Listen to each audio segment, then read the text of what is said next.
ಆಗಲು ಸೀನಿಯಾರಿಟಿ ಮಾನದಂಡವಲ್ಲ ಎಂಬುದು ನನಗೂ ಗೊತ್ತಿದೆ.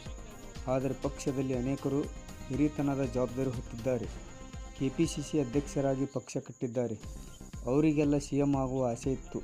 ಆದರೆ ಬೇರೆಯವರು ಆದರು. ಅಂಥವರು ಇನ್ನೂ ಬಹಳಷ್ಟು ಸೀನಿಯರ್ಸ್ ಇದ್ದಾರೆ.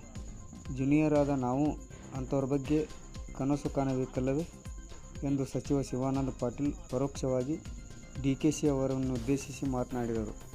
ಸೀನಿಯಾರಿಟಿ ಮಾನದಂಡ ಅಲ್ಲ, ಅದು ನನಗೂ ಗೊತ್ತಿದೆ. ಆದರೆ ಪಕ್ಷಕ್ಕಾಗಿ ಅವ್ರು ದುಡ್ದಾರಲ್ಲ,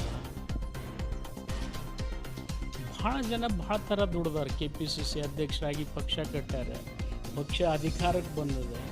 ಪಾಪ ಅವ್ರ ಮುಖ್ಯಮಂತ್ರಿ ಆಗಬೇಕಾದ ಆಸೆ ಇತ್ತು, ಬೇರೆಯವರು ಆದರು. ಅಂಥವರು ಭಾಳ ನಮ್ಮಲ್ಲಿ ಸೀನಿಯರ್ಸ್ ಇದ್ದಾರೆ.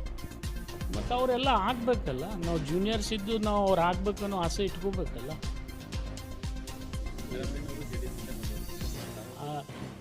ಅದು ಬಹುತೇಕ MB ಪಾಟೀಲ್ರು ಮರ್ತಾರೆ. ಅದು ಅವ್ರಿಗೆ ಕೇಳಿ.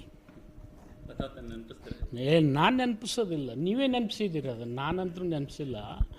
JDSನಿಂದಲೇ ಬಂದಿರ್ಬೋದು, BJPಯಿಂದಲೇ ಬಂದಿರ್ಬೋದು, ಕಾಂಗ್ರೆಸ್ನಿಂದ ಬರ್ದಿರ್ಬೋದು.